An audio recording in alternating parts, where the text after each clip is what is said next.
Point 1. Practice makes perfect in negotiation.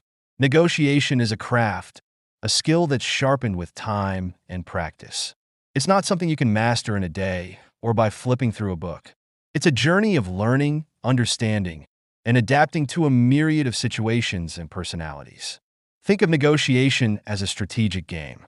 It's all about understanding the other person's needs, wants, and limitations. You need to know what they want, why they want it, when they want it, and how they want it. It's about reading their reactions, gauging their patience, understanding their temperament, and identifying their weak spots. And this understanding doesn't come easy. It's earned through practice and experience. Let's take an example from a negotiation class. The teacher, Sheila Heen, paired up her students for a negotiation exercise. One student played the seller, the other the buyer. Each student had a different price limit.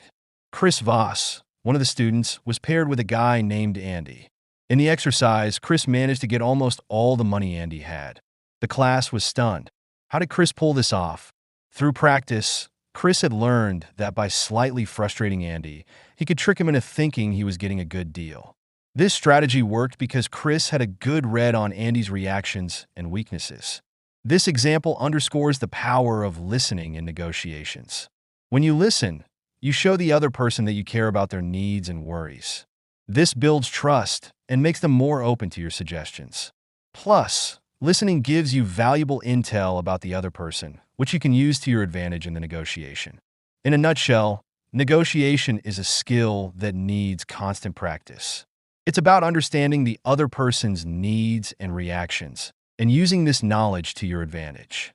It's about listening, learning, and adapting to different situations and people. This is the essence of the art of negotiation, as taught by Chris Voss and Tal Raz. Point 2. Learn the tricks of the trade to negotiate well. Let's talk about the art of negotiation. It's not just a chat or a deal-making session. It's a skill, a strategy, something you need to learn and practice. And there are a few key techniques that can make you a pro at it. First up, self-control. You got to keep your cool and stay focused. Why? Because our brains can only handle so much at once. Psychologist George A. Miller found that we can juggle about 7 bits of info in our conscious mind. So, if you're all jittery or distracted, you might miss something crucial. So, keep your emotions in check and your mind on the game. Next, patience. Don't rush through a negotiation. It can make the other person feel like you don't value their stance or that you're not reliable. But if you take your time, listen, and respond thoughtfully, they'll feel respected and more likely to play ball. Your voice can also be a game changer. Think of a late-night radio DJ, calm, confident, in control. That's the tone you want. It can reassure the other person that you've got this, especially in high-stakes situations. Like when a criminal is thinking about surrendering and needs to know they won't be hurt. Lastly, there's this thing called mirroring or isopraxism. It's about copying the other person's speech patterns, tone, and body language. It helps build a connection and encourages them to spill more beans. It works because it triggers their sense of comfort and familiarity, making them more likely to open up. So, to be a top-notch negotiator, you need more than just good communication skills. You need to master these techniques to stay calm, patient, and in control, and to build a connection with the other person. Practice these, and you'll see your negotiation game level up. Point 3. Spot and name the issues to win the negotiation. Let's talk about 2 key strategies that can make or break your negotiation game: tactical empathy and labeling. Tactical empathy is all about getting into the other person's shoes. It's not just about feeling sorry for them, but really getting a grip on their viewpoint, their feelings, and what's driving them. This is a game changer in negotiations because it lets you predict how they might react and tweak your game plan accordingly. Let's say you're hammering out a business deal and you realize the other guy is sweating bullets about the financial risk. You can tackle this head-on, offering reassurances or plan Bs to ease their worries. Now let's talk about labeling. This is a nifty trick where you call out the other person's emotions to show you get it. You're basically saying, "I see you. I hear you." For example, you might say, "You seem really stressed about the financial risk here." By putting a label on their feelings, you're showing them you're clued in and taking their worries seriously. This can help build trust and a sense of camaraderie, making them more likely to play ball with you. Labeling can also be a great way to take the sting out of negative emotions and boost the positive ones. If the other guy is anxious, you can acknowledge this and then offer a more upbeat perspective or solution. You might say, I get that you're worried about the financial risk, but our numbers show that the potential return on investment is sky high. By doing this, you're not just recognizing their concern, but also offering a silver lining that can help ease their worries. In a negotiation, you've got to be ready for both the highs and the lows. By tuning into the other person's viewpoint and feelings, that's your tactical empathy, and calling out these feelings directly, that's your labeling, you can steer the negotiation more effectively and boost your chances of a win-win outcome. This approach takes a keen eye, a good ear, and a thoughtful way with words, but it can be a secret weapon in any negotiation. Point 4. A good negotiator knows when to say yes or no. Let's talk about the art of negotiation. It's not just about getting a yes or avoiding a no. It's about understanding what these words truly mean and using them to your advantage. In the world of negotiation, yes and no aren't just simple responses. They're powerful tools that can steer the conversation in the direction you want. A pro negotiator knows this and uses these words like a master craftsman. No often gets a bad rap. It's seen as a rejection, a roadblock, a conversation killer. But in negotiation, no can be your best friend. It can help you cut through the fluff and get to the heart of the matter. When someone says no, they could be saying, I'm not interested, you're making me uncomfortable, I don't get it, or I can't afford it. Each of these responses gives you valuable insight that can help you steer the negotiation. Yes, on the other hand, isn't always the golden ticket. There are 3 kinds of yes: counterfeit, confirmation, and commitment. A counterfeit yes is a fake out. It's when someone says yes just to get you off their back. A confirmation yes is a simple agreement to a straightforward question. A commitment yes is the real deal. It's like signing a contract. A savvy negotiator doesn't always gun for a yes. A forced or fake yes can cause trouble later on. Instead, they aim for a genuine agreement, a commitment yes where everyone's happy with the terms. Saying no can also have its perks. It can help you zero in on the real issue, stop bad decisions in their tracks, give people a chance to think things over, boost confidence and control, and even give the negotiation a bit of a kick. So, the next time you're in a negotiation, remember, yes and no aren't just words. They're tools. And a pro negotiator knows how to use them to create a win-win situation where everyone feels heard, respected, and satisfied with the outcome. Point 5. Persuade fairly to get what you want. Let's talk about the art of negotiation. It's not just about getting what you want, but about understanding the power of persuasion and fairness. These 2 elements can swing the outcome of any negotiation in your favor. So, what's persuasion all about? It's the ability to sway someone's beliefs, attitudes, or behaviors. In a negotiation, it's about getting the other person to see things your way and agree to your terms. But remember, this isn't about trickery or force. It's about making your case in a way that's compelling and makes sense. Take the technique of mirroring, for example. This is when you repeat the last few words of what the other person just said. It's a 2-pronged approach. It shows you're really listening and understanding their viewpoint, and it encourages them to keep talking and spill more beans. The more they talk, the more information you have to build a persuasive argument. Now, let's talk about fairness. It's about making sure the deal benefits both parties. It's about finding a solution that meets everyone's needs and interests. In a negotiation, how fair the other person thinks the deal is can greatly affect their willingness to agree. If they think it's unfair, they'll likely resist, even if the deal is actually good for them. One way to make your offer seem fairer is to anchor their emotions. This means you present the worst possible scenario first, making your offer look better in comparison. Say you're negotiating a salary. You might start by mentioning the lowest possible salary for the job. This sets a low bar, making your actual salary request seem more reasonable and fair. Another trick is to let the other person make the first offer. This gives you a chance to see what they're expecting and adjust your strategy accordingly.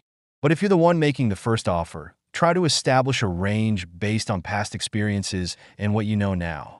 This can stop the other person from getting defensive and resistant to your offer. Also, try offering things that matter to the other person but not so much to you. This can make your offer seem more attractive and fair to them. For instance, if you're negotiating a business deal, you might offer to take on some tasks that the other person hates but you don't mind doing. And here's a final tip. Surprise the other person with a gift. This can create a sense of obligation in them, making them more likely to agree to your terms. This is based on the principle of reciprocity, which basically means that people tend to feel like they need to return a favor when they receive one. So, there you have it. By understanding the power of persuasion and fairness, and using techniques like mirroring, anchoring emotions, letting the other person make the first offer, offering things that matter to them, and surprising them with a gift, you can swing any negotiation in your favor. Point 6. Be the puppet master in negotiations, but don't let them see the strings.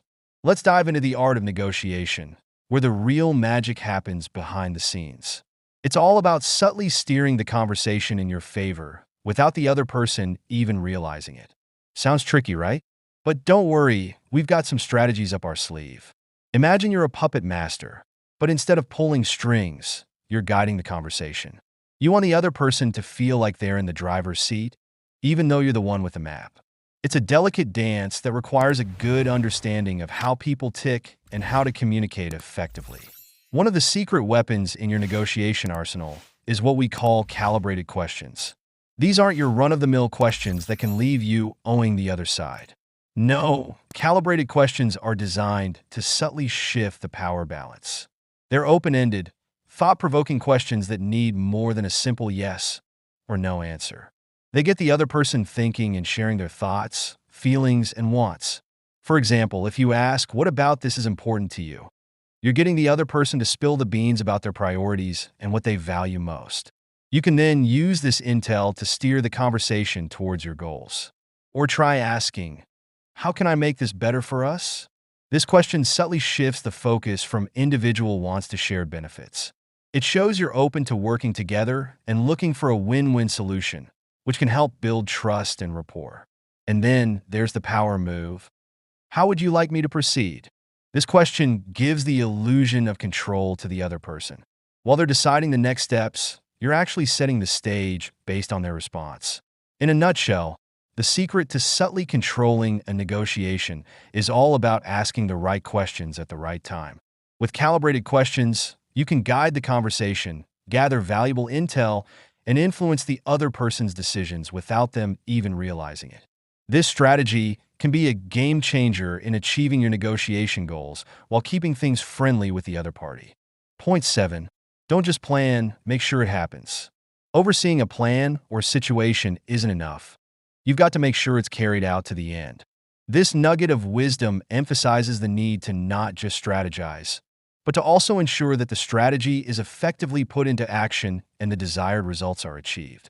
Let's break this down with some negotiation tactics. 1. The 7-38-55% rule. This rule, cooked up by UCLA psychology professor Albert Mehrabian, suggests that in any chat, only 7% of the message is delivered through words, 38% through the tone of voice, and a whopping 55% through body language. This means that to make sure a plan works, you've got to pay attention not just to what's being said, but also how it's being said and the nonverbal signals that come with it. For example, if you're hammering out a business deal, you need to watch your counterpart's tone and body language to figure out their real intentions and feelings. If their words say yes, but their tone and body language scream discomfort or hesitation, the plan might not pan out as you'd like. 2. The rule of 3. This trick involves getting your counterpart to agree to the same thing 3 times, which can help confirm they're on board with the plan.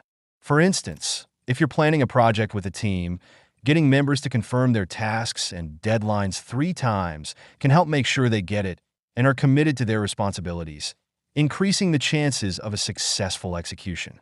3. The Pinocchio effect. This theory, whipped up by Harvard professors including Deepak Malhotra, suggests that fibbers tend to use more words and third-person pronouns. In the context of executing a plan, this could mean that if someone is being overly chatty or distancing themselves from the situation, they might not be all in on the plan, which could throw a wrench in its execution. 4. Chris discount. This technique involves using your own name to create a friendly vibe and encourage cooperation. For example, saying, "Let's make this work. Chris is counting on us," can help foster a sense of camaraderie and shared responsibility, which can motivate everyone involved to make sure the plan is carried out successfully. In a nutshell, this wisdom nugget underscores the importance of not just cooking up a plan, but also actively managing and monitoring its implementation, using effective communication and psychological tricks to make sure everyone involved is committed to achieving the desired outcome. Point 8. Know your opponent to get a good deal. When it comes to negotiating, it's all about knowing who you're up against. Different folks have different strokes. Some are all about winning, while others are more about finding a solution that works for everyone. By figuring out their game, you can adjust your own strategy to either match or counter theirs, giving you a better shot at getting what you want. For example, you might be dealing with a negotiator who's all about the competition. They're in it to win it, no matter what. On the other hand, you might be dealing with someone who's more about collaboration. They're looking for a win-win situation where everyone walks away happy. Knowing these differences can help you tweak your approach to better suit the situation. One way to do this is by asking questions that make the other person stop and think. For instance, you could ask, "What else could you throw into the mix to make this a better deal for me?" This forces them to consider your needs and might lead to them offering you a better deal. Or you could ask, "Why should I do business with you?" Or, "Why do you think I should do that?" This makes them justify their position, which can give you a better idea of what they're all about. Another strategy is the Ackerman model. This is a step-by-step approach to making and countering offers. You start by setting a target price, then make your first offer at 65% of that. After that, you make 3 more offers at increasing percentages of your target price: 85%, 95%, and 100%. The key here is to use empathy and different ways of saying no to get the other person to make counteroffers before you up your own offer. The last steps of the Ackerman model involve using exact, non-round numbers for your final offer, like $37,893 instead of $38,000, to make it seem like you've really thought this through. You also throw in a non-monetary item in your final offer to show that you've reached your limit. So, in a nutshell, knowing who you're dealing with and using strategies like asking probing questions and the Ackerman model can help you negotiate like a pro and get the price you want. Point 9. Always be ready for a curveball. In the world of negotiation, there's a concept called the black swan. It's not about a rare bird, but rather those unexpected curveballs that can completely change the game. Think of it as that surprise twist in a movie that you didn't see coming. It could be a sudden change in circumstances, a piece of information you didn't know, or an event that shifts the power dynamics. Now, these black swans can be tricky to handle, but there are 3 types of leverage you can use to your advantage. 1. Positive leverage. This is when you've got something the other person wants. Let's say you're selling a one-of-a-kind painting. That painting is your positive leverage because the buyer wants it. You can use this to your advantage by controlling who gets access to it. 2. Negative leverage. This is when you can make things uncomfortable for the other person. For example, if you're in a business deal and you've got some dirt that could tarnish the other person's reputation, that's your negative leverage. But remember, with great power comes great responsibility. Misusing this leverage can backfire and ruin the negotiation. 3. Normative leverage. This is when you use the other person's values or beliefs to your advantage.